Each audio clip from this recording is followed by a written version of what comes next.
Hey, what's up everybody? Thanks for tuning into Action Media Reviews. I've actually been away from the channel for a little bit, I think around a month, working on some home projects, some DIY remodel type stuff, and then I broke my foot.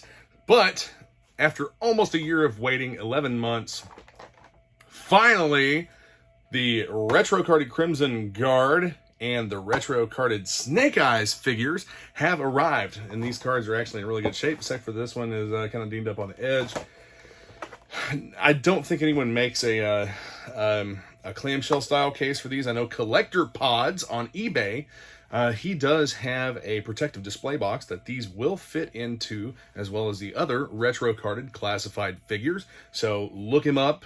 He has a huge assortment of protective display boxes for all kinds of stuff, including Action Force, and that's Series 1, Series 2, as well as the accessory packs. And he sells cases, display boxes for the Transformers, G.I. Joe collaborations, all kinds of stuff. And I'll make a couple of videos on his products again here soon. He has some new stuff that I've obtained, especially for the Super 7 Ultimates. Those are really nice cases too.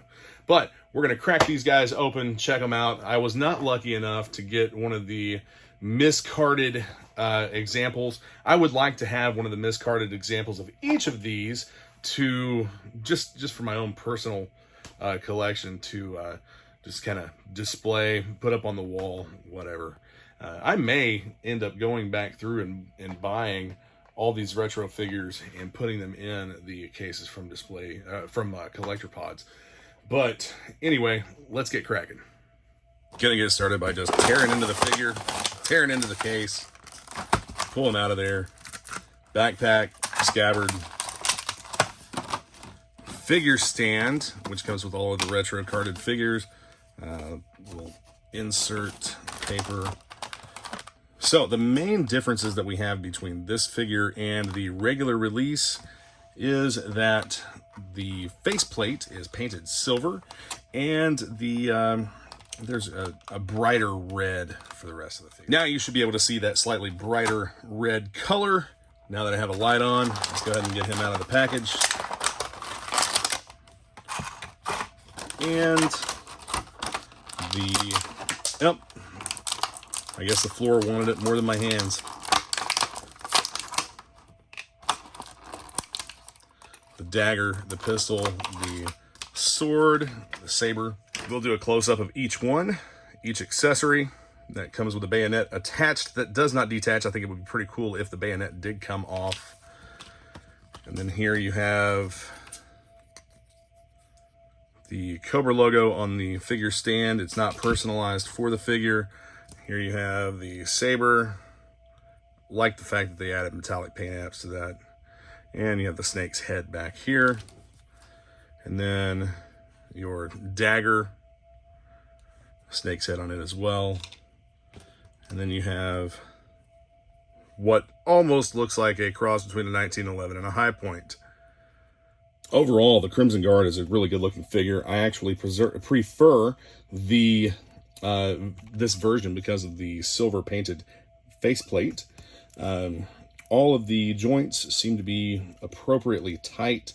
There's nothing overly loose or anything. Color differentiation in the joints isn't too bad. It's visible, it's there, but it's not anywhere near as bad as it was on some of the figures that have flesh tone lower arms, and you could really see a difference in the colors.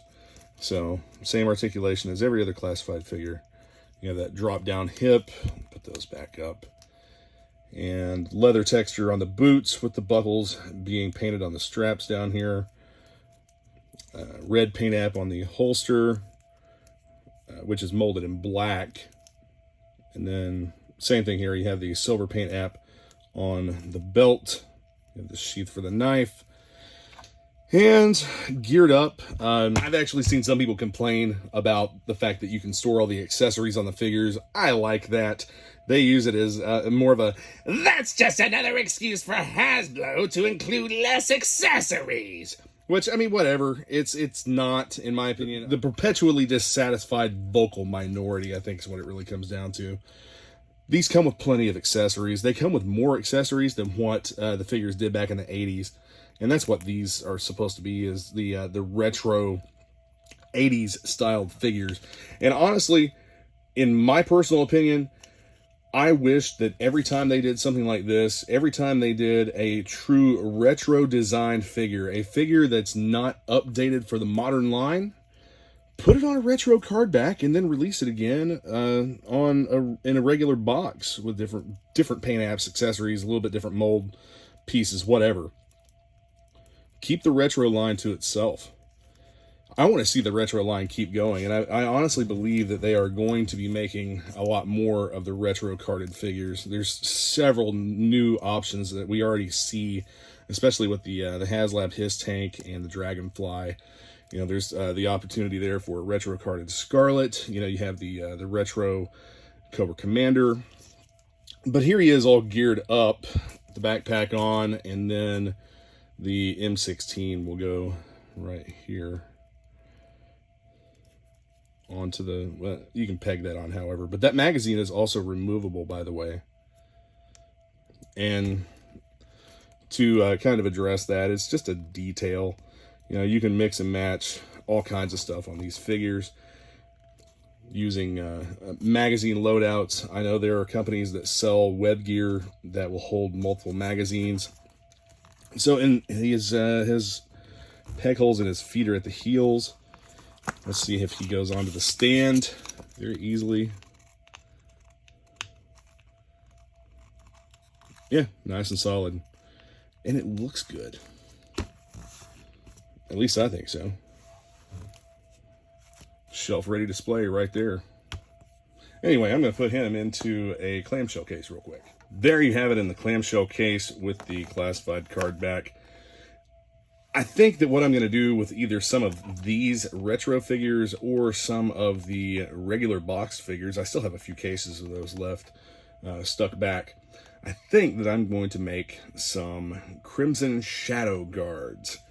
Haven't seen that in the pipeline yet or anything, so dye everything black and use some gold paint apps on him. I think it could turn out to be a pretty cool custom. Let's move on to Snake Eyes. Snake Eyes actually comes with quite a bit of stuff. Let's go ahead and tear into the packaging. Oh yeah. You just destroyed his mint on card value.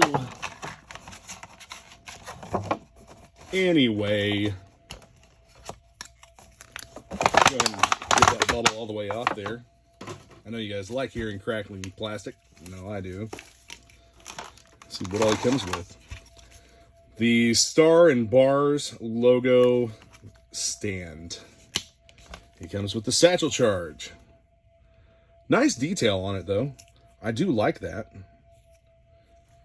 I know the figure, when we take a look here in a second, is just a stalker body with a new Snake Eyes head and all black with a couple paint apps.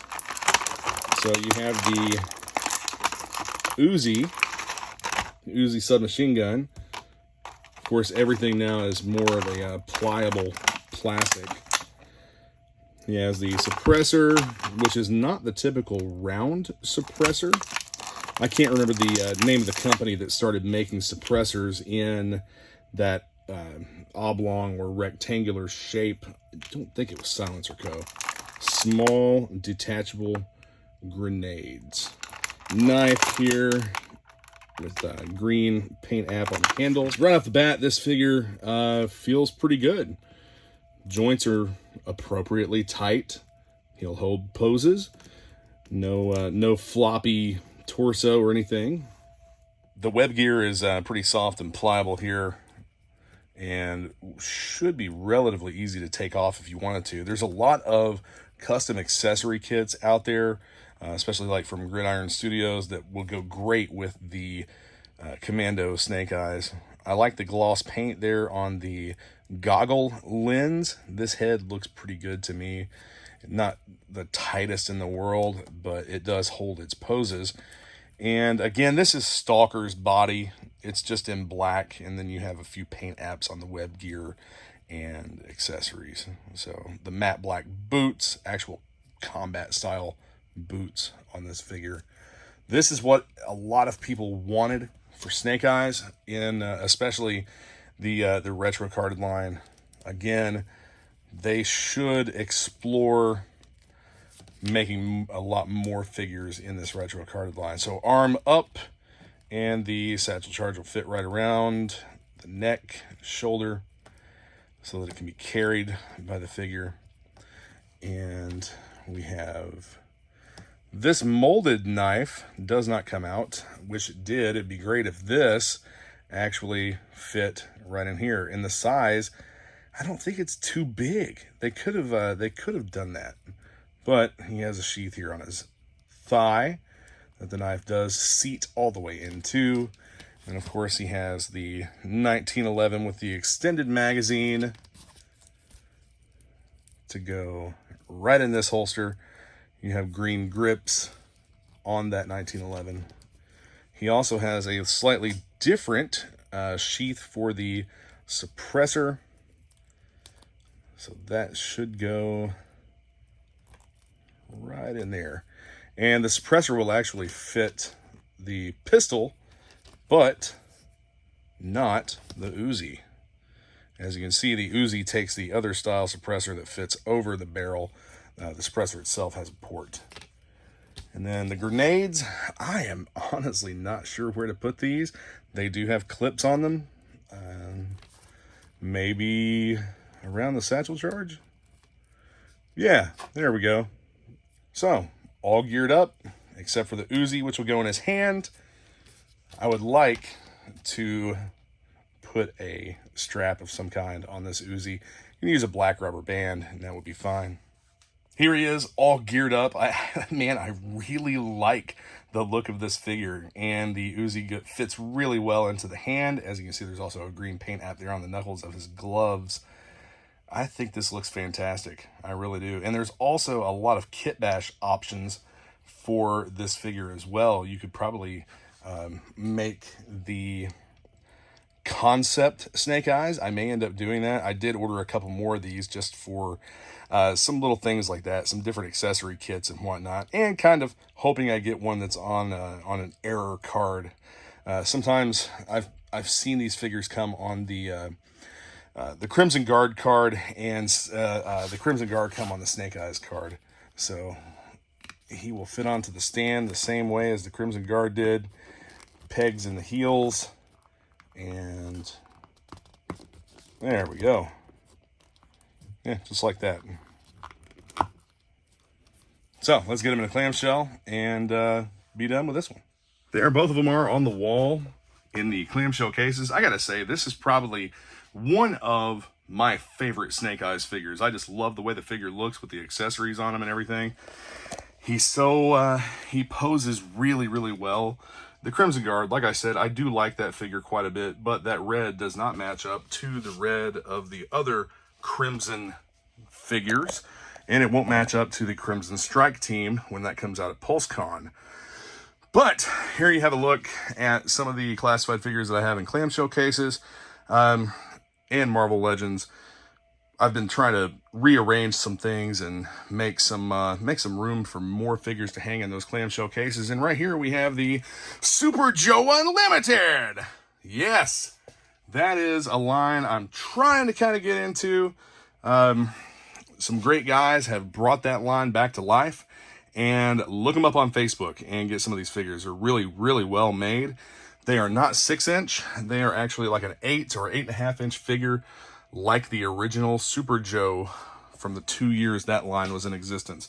There's a con exclusive figure that was custom made a few years ago. And then I've got, some Super 7 reaction figures. Oh, some carded vintage figures in Mock Masters clamshell display cases. And over here, this shelf is kind of a work in progress. I have a little bit of everything there. Oh, hey, we're going to have to get into a couple videos with this stuff here soon. The new Action Force Swarm Horde. Check that out. I love the fact that the Swarm figures, except for the gold one, I think, have translucent heads with paint apps. You guys know that I like translucent stuff. And then I have more just stuff everywhere, really. But kind of give you a look around. I do change this display up from time to time, wall to wall, just here and there. I've got some stuff on the floor down here, but yeah, I've got the box to the CZ Scorpion, and then the Sentinel with Galactus on top of it, and then, you know, all these Marvel Legends, and then some more boxed goodies. Figures over here, 25th anniversary modern style figures. I've started getting into some more of the FSS, the figure subscription service figures. Missed out on those as they were coming out. So buying the backlog is kind of expensive unless you find a really good deal on it. But this is the display of my collection right now. I still have more stuff that's not displayed because I simply just don't have space. And I do have some Action Force down there as well. All right, guys, be sure to hit that subscribe button, the like button, notification bell, all that wonderful stuff. Check out the description for links to Facebook groups, Amazon sales, all kinds of useful things there.